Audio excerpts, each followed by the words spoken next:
Shalom everyone! Welcome to another vlog by Danny the Digger, and this time completing the series about the search for ancient Emmaus, trying to track its location and presenting the different suggestions, whether it was Emmaus Nicopolis, Emmaus at Abu Ghosh, Emmaus at Moza, Kubeba, Chibet Bet Miza, who knows? But one thing that I noticed that I failed to mention, and that is archaeological evidence of the road to Emmaus. So here we are along the very ancient road going down from Jerusalem and towards the west, towards all of these Emmauses, or so I thought.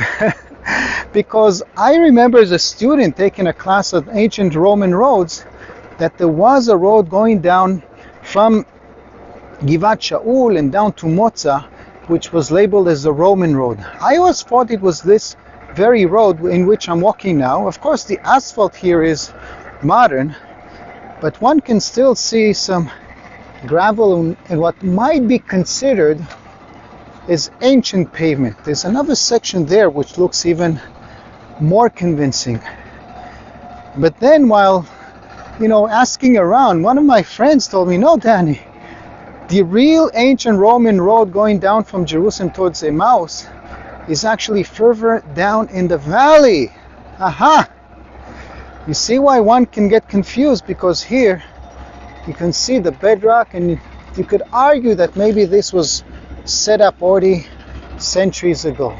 But no, he said, the real Roman era road, which is now, by the way, being severely damaged. This might be the very last recording of that road, because Israel's cemetery is constantly expanding, and as you can see, they are creating more giant structures. These are not for the living, they're not parking lots. These are kind of parking lots for the dead, and all the gravel that is dumped down has already covered parts of it.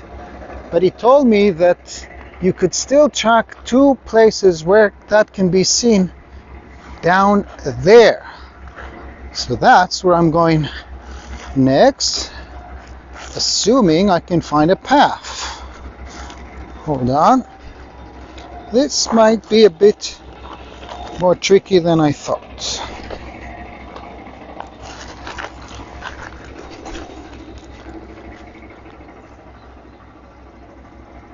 Oh, now my camera is going mad, or the gimbal actually. Get your act together, Mr. Gimbal.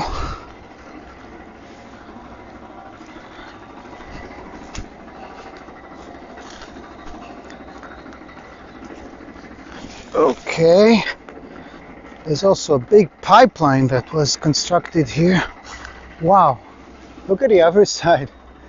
There's a cave that has been exposed and it's already covered up. Who knows if it had any antiquities that they didn't want the archaeologists to be aware of. Oy vey. But anyway, we're here on a different mission.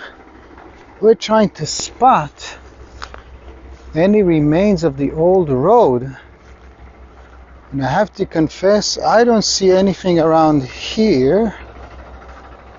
But let's keep looking for it. This, I must say, looks like it's a bit set up. Oh, here we are. Oh my God. Do you see it? Yes, the camera is showing it too. There's clear testimony here of the stone set up as a left side mark of that road. Ha! Amazing. The right side, was probably damaged when this pipeline was installed. Let's see if I can track a bit more of it. Let's see if I can make it through this narrow path under the tree. Wow, here it looks really convincing. Ha! He told me there were two sections, pretty close to one another. Anything here? Well, if there is, it's all covered up.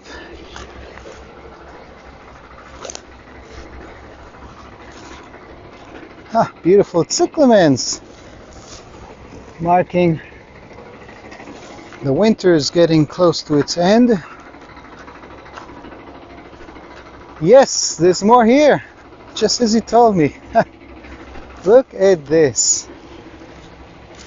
Just look at this.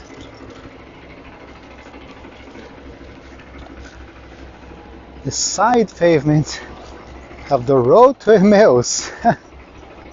Jesus may have walked right here on this path. That's pretty neat. That's pretty neat. Here I can see a little bit more here, but it's just too covered up. Isn't that amazing? Wait, let me get the gimbal. Mr. Gimbal. Looks like it's got tired. It wants a raise. Wow, yes, it definitely looks convincing from here. Huh.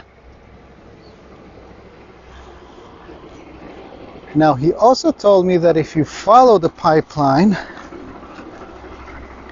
you will eventually reach a big water reservoir, which is very interesting by itself because it may have been a kind of a water supply for the pilgrims on their way to Jerusalem, and later for the Romans when monitoring this road. There are actually two theories about the construction of the road system here in the Holy Land. One is saying that it mostly took place. I need to cross this spot somehow. Here we go. And maybe I can find a place to climb on this stool. Okay, that's better. There are two theories. Wait, let me point this way. Yes, so there are two theories about the timing of the construction of the roads in ancient times. The more common notion, as also attested by Milestones, is that this was done by the Romans. The Romans wanted to put the world into order, not for the public's sake. It was in order to tax the people each time they use the roads, and if they're not paying their taxes, that they could mobile their forces to punish them for not paying their taxes. But it was done by several emperors, not all of them, in certain projects at different times, and we know so not so much from historical sources as much as milestones. Back then, to mark the road, the distance from A to B, there would be at every miles passus, every 1,000 double steps, a marker, like a road sign today, telling you the location and the distance. And these milestones would indeed be placed at every nearly 1 mile. The Roman mile is a bit shorter than the American mile of today. And they would also tell you the distance. But most of it would be bragging about the emperor, who in his generous act has sponsored all of this. Yeah. So 90% of those traffic signs are actually just mentionings of the emperor and all his titles. Now, before I continue, we have a problem. How am I going to pass this part? Okay, looks like I'm going to have to make one small step for mankind, but one giant leap for Danny the Digger. Okay, here we go. Let's find a way to get back on the pipe.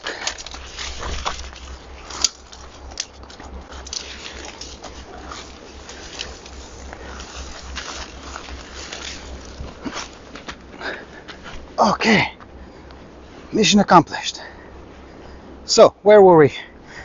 The Romans would indeed mark the roads, put the markers in the distance, but most of the milestone would be bragging about the emperor and his achievements and all his titles, and of course referring to the Caesarian family, so he's legitimate and all is good. When we find milestones with the writing still on it, it is very useful to give us an indication of when that construction project, or at least the marking project, was done. And the earliest milestones we have found here in this region are from the days of Vespasian and Titus, meaning they were done right after knocking off the Jewish resistance and so on, but they kept doing it even to the days of Constantine. Wait, another obstacle. As it turns out, the pipeline ends here. So again, a little jump. Nothing like good military training in the paratroopers for this. And because we have milestones, we assume that the roads were fixed up by the Romans. And that might also qualify for what has been discovered at the end of this part of the paved road. He told me it would be next to this sales booth. Yes, here it is. Here it is. A big size water pool, reservoir. Wow, you can see this, the plaster. It's clearly not just a storage, a hole in the ground. It's a place to hold water. Oh, it actually still has some water in it. I wouldn't drink it. Huh, that's neat. And I like the fact that with the modern construction that it's being done here. By the way, this is a retirement home. An interesting location because the cemetery is right up there. This proximity, is it coincidental? I don't know, black humor, never mind.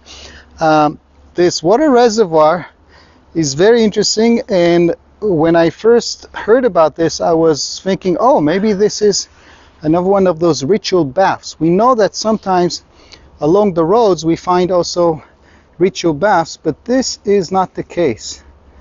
There are no steps here. This is simply to store a lot of water to provide for the people on their way to Jerusalem and maybe back, to catch the rainfall coming down this valley. But one interesting question is the time of this, the time of the road. As I said, milestones are always from Roman times, which is post the time of Jesus. But a very interesting theory presented by two scholars, a brother and a son whose last name is Tepper, is suggesting that the road system, at least when it comes to Jerusalem, yes, was already fixed in the days of the temple. It was fixed, and we have hints in the Mishnah about this. So the road for the pilgrims going up to Jerusalem would be a proper road with public facilities and services, and also maybe because of the issue of purity, it would bypass cemeteries and have some ritual baths along its way. We did find ritual baths in other roads, and ritual baths are obviously not Roman. They have to be from an earlier stage. Okay, wait. Again, I need to jump. So, these facilities and these roads, while mainstream scholarship will say that it's all Roman, some will argue that this might be even from an earlier stage, from the time of the temple for the service of the pilgrimage to the temple, or in the case of Jesus, for the service of escaping from Jerusalem. Yes, he rose from the dead. He knows one thing for sure: if the Romans catch him again, they'll make sure he's dead the second time. So he is leaving, he's heading out, and he is going to Emmaus, which is, by the way, an interesting choice. Why not to go back the way you are familiar with? Why not to go through Jericho? Why not to go through Samaria, which is what the Gospels tell us of his access to get into Jerusalem? Well, I thought about that, and in my opinion, maybe he did so because he was already known in the other roads. Someone would recognize him. Someone would tell, hey, here's that crucified man who escaped death. I mean, they don't realize he came back from the dead. So maybe he wanted to go on a route where he would be incognito. And indeed, the people who went down the road to Emmaus and saw him did not recognize him. It's a different group of people. I mean, it's all educated guesses, but hey, it's an interesting idea. One thing is for sure: whether you are believing that Emmaus should be sought after right down here at Moza, at Nicopolis, or Chibet Bet Miza, I do believe, or Abu Ghosh, I do believe that this is the road he took. Maybe that section is the actual section on which he and those two figures were walking on. Isn't that amazing? I mean, this is following Jesus literally, in his literal footsteps. At least it's a possibility. But it gets even better, because besides this little section where there's a remnant of the road, there is another section close to Emmaus, Nicopolis. And in my previous chapter, I concluded that, in my opinion, Emmaus, Nicopolis is the preferable site after all. Not far from Emmaus, Nicopolis, there is a cluster of milestones. So let's check it out. The sun is already going down for today. You don't understand, by the way, I wanted to vlog here in the morning already, but there was so much noise from the construction. I just couldn't get the microphone to work without this noise pollution. I had to wait till 4 p.m. till most of the workers went home and get a proper recording. So there's no time to record the milestone collection in another part of this road, but I will do this first thing tomorrow morning, and of course we will try to read if there are any inscriptions on those milestones and get a sense of which emperor is behind that construction, or maybe it's from an earlier stage. Can that part also be dated and related to the road to Emmaus? So stay in tune for the next one, and for those joining us, welcome. Hit like, hit subscribe, get the alerts to make sure you're getting more of this broadcasting of following Jesus in Jerusalem. Those who are supporting me, I thank you so much. We are still in February, there are still no tourists, although the skies are open. If you are considering coming to Israel, do it now. Well, not by phone, now we do it by email, by WhatsApp, but I'm one click away to order your own private tour to the Holy Land. And for those who are supporting me in this project of vlogging from the Holy Land, thank you so much. Tishukuri diri, merci beaucoup. Litrot.